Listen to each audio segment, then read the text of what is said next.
Hello everyone, चलिए आज का टॉपिक स्टार्ट करते हैं क्लास 12 के लिए। Energy store in a capacitor. So what is a capacitor? We know that a charge storing device which will be used to store the charges. And what is the energy? That is the different types of energies there. तो capacitance में हम कौन सा energy को store करेंगे? क्योंकि capacitor use होता है इलेक्ट्रिक चार्ज को स्टोर करने के लिए। इसका मतलब कैपेसिटर में कौन सी एनर्जी स्टोर होगी? That was the electrical energy. तो ये इलेक्ट्रिकल एनर्जी कितनी स्टोर होगी या किस तरह से स्टोर होगी वो डिस्कस करते हैं। तो एनर्जी स्टोर का मतलब है कि हम जितना अमाउंट ऑफ वर्क कर रहे हैं कैपेसिटर को चार्ज को स्टोर कराने के लिए, that amount of work is stored as a electrical potential energy in the capacitor.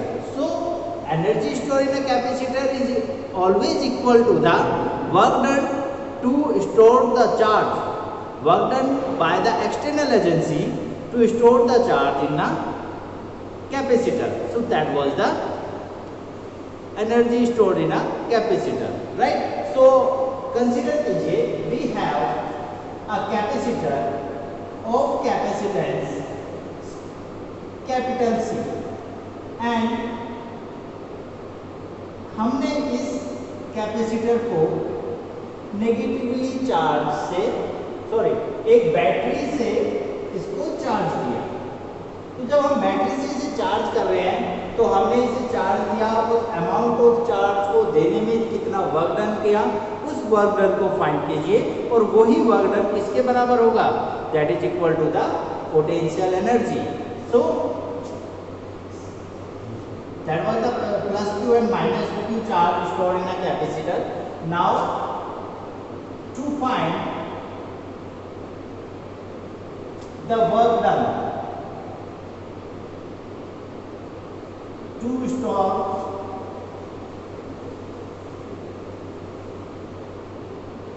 the charge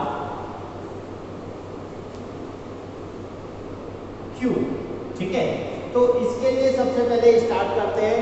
suppose कीजिए smallest amount of work done हमने यूज किया, तो वर्क डन सबसे पहले फाइंड कीजिए। Work done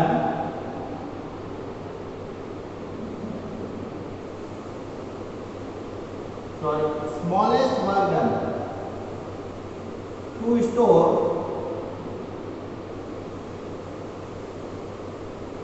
small amount of charge dq। so क्या होगा? that is dw is equal to v into dq, right? because we know that the electric potential v is equal to क्या होता है? work done upon per unit charge. तो ये electric potential के फॉर्मूले से हमने वर्क डन निकाला। तो हम small amount of work done की बात कर रहे हैं, that is dw equal to v into dq, right? Now put the value of v in terms of c। क्या होता है? c इज इक्वल टू क्या होता है? That is q upon v। So v is equal to क्या होगा? That is q upon c। Put this value in that. So dw is equal to q upon c into dq. To calculate the total amount of work done for total work done, integrate both sides. Integration of dw is equal to integration of q upon c into dq. So integration of dw is that means w amount of total work done, और यहाँ 1 upon c constant है इन terms of q, क्योंकि हम q के respect में integrate कर रहे हैं। तो इंटीग्रेट होगा सिर्फ q का इनटू dq। तो q का इंटीग्रेशन q के रिस्पेक्ट में क्या होगा? That time w is equal to 1 upon c into q square by 2 और w W is equal to that is 1/2 Q square upon C. That was the total amount of work done. ठीक है, तो ये आया आपका total work done किसी charge को store करने के लिए, यानी कि Q चार्ज को स्टोर करने के लिए किसी कैपेसिटर जिसका कैपेसिटेंस C है. Now according to the definition work done किसके बराबर होगा? That is the energy store. तो क्या होगा? That is work done W is equal to U और U इज इक्वल टू हो गया 1/2 Q स्क्वायर अपॉन C. तो ये है potential energy stored in a capacitor. अब इसके हम अदर फॉर्मूले भी फाइंड कर सकते हैं. जैसे we know that C is equal to क्या होता है? That is Q upon V. तो वैल्यूज पुट कीजिए. C is equal to Q upon V. तो U is equal to that is 1/2. ये वैल्यू पुट करेंगे तो Q से Q कैसे? That is Q into V. ठीक है. एंड ये तो Q और C की टर्म्स में है, ये Q और V की टर्म्स में है. और अगर हमें C V की टर्म्स में फाइंड करना है तो हम क्या करेंगे? इसमें remove the Q from this one. Q is equal to क्या होता है? Q इज इक्वल टू होता है CV. So U is equal to 1/2 C square into V. Sorry, C into V square. ठीक है. तो ये अदर 3 फॉर्मूलेज हैं in terms of QC, QV and CV, energy stored in a capacitor. Clear? तो ये है अमाउंट ऑफ वर्क डन. इस पे बेस्ड काफी बार क्वेश्चन पूछे जाते हैं और या ये डेरिवेशन भी डायरेक्ट पूछ लिया जाता है बोर्ड एग्जाम में. इसके बाद हम बात करते हैं energy density of an electric field. Electric field inside the capacitor. तो energy density that is means energy stored per unit electric field. Per unit electric field में कितनी एनर्जी स्टोर होती है इनसाइड अ कैपेसिटर. कैपेसिटर के अंदर एक electric field होगा. देखिए, जो हमेशा डायरेक्टेड होगा always positive to negative plate. तो ये इलेक्ट्रिक फील्ड की कितना स्टोर होगा वो हमें फाइंड करना है. ठीक है. Per unit volume amount of electric field is called energy density. So energy stored per unit volume. देखिए, वी नो दैट क्या है? That is U energy stored is equal to 1/2 into Q square upon C. That was the amount of work done. ठीक है, जो हमने अभी निकाला. That was the amount of energy stored in a capacitor. Now we know that हमें ये भी पता है electric field inside the capacitor कितना होता है? That is E is equal to sigma upon epsilon. और we can say that sigma is equal to E into epsilon. ठीक है. सिग्मा की वैल्यू यहां से हमने फाइंड कर ली in terms of electric field. Right. तो अब इस वैल्यू ऑफ सिग्मा के लिए हमें Q, देखिए इस फॉर्मूले में पुट करने के लिए हमें Q और C की वैल्यू चाहिए.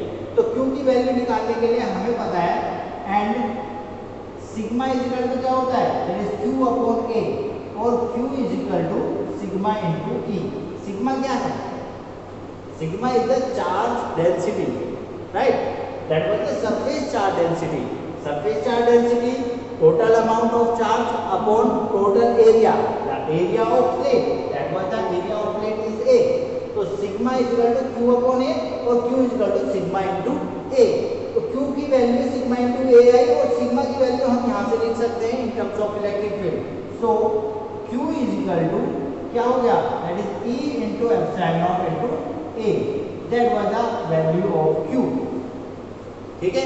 तो ये हमने Q की वैल्यू निकाली electric field inside the capacitor और plate area के terms में. Now,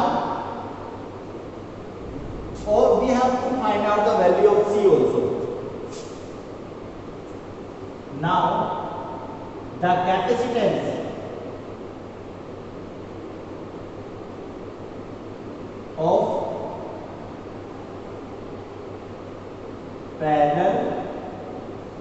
plate कैपेसिटर इज, जो कैपेसिटेंस है पैरेलल प्लेट कैपेसिटर का, वो लास्ट वीडियो में हम डिस्कस कर चुके हैं, that is C is equal to epsilon not into A upon D, जहां पर A प्लेट एरिया है और D क्या है, the distance between the plates, जो प्लेट्स है उन दोनों के बीच का डिस्टेंस, ठीक है। So put the value of Q and C in this equation. Now क्या हो जाएगा, that is energy U is equal to 1/2 as it is into Q, is that means E into epsilon not into A square, क्योंकि Q की वैल्यू ये है, ठीक है। And D is equal to 1 and upon C भी है अभी, तो C की वैल्यू क्या है, epsilon naught A upon D। So U is equal to 1/2 into E square into epsilon naught square into A square upon epsilon not into A into D upside. सो A से ये स्क्वायर कैंसिल, ठीक है, epsilon naught से epsilon naught cancel, then U is equal to 1/2 into epsilon not into E square into A into D हमने अलग से note किया। क्यों किया, क्योंकि area, plate area into distance क्या होता है, volume, that means U upon A into D is equal to क्या है, 1/2 epsilon not into E square, and the U upon A into D को क्या कहेंगे हम, energy upon volume, that is called energy density, और that is called energy stored per unit volume, ठीक है। तो ये है value of energy store per unit volume of the capacitor, of a charge capacitor whose electric field is E, ठीक है। तो यहाँ पर हम E की टर्म्स में भी फाइंड कर सकते हैं। क्लास ये डेरिवेशन काफी बार पूछा जाता है बोर्ड्स में, और ये बहुत ही ज्यादा इंपॉर्टेंट है, इसको मैं एक बार और डिस्क्राइब कर देता हूँ। हमने एनर्जी स्टोर अभी फाइंड किया इन terms of Q and C, right. After that we have to put the value of Q and C in that equation। तो Q की वैल्यू हम कहां से निकालेंगे, Q की वैल्यू निकालेंगे सिग्मा इनटू A से, राइट, क्योंकि Q इज इक्वल टू, क्योंकि सिग्मा इज इक्वल टू होता है Q अपॉन A, क्लियर। तो Q is equal to sigma into A, लेकिन सिग्मा की वैल्यू हमने इलेक्ट्रिक फील्ड की टर्म्स में फाइंड करनी है। तो electric field inside the capacitor होता है E is equal to sigma upon epsilon not. ये वैल्यूज को हम पुट करेंगे किसमें, ये इस वाली इक्वेशन में। So Q is equal to E into epsilon not into A, put the and the capacitance of parallel plate capacitor, that was C is equal to epsilon not into A upon D, put the value of Q and C in that one equation, then we can get the value of U, or we can get the value of energy stored per unit volume, या फिर हम इसे क्या कहेंगे, that is called energy density, clear. Thank you everyone. और अगर आपको इससे रिलेटेड कोई प्रॉब्लम होती है तो आप मुझे पूछ सकते हैं। And one more thing, just note out it, and it is a very important topic regarding for the board exam, so please prepare it and subscribe and like my channel also. Thank you.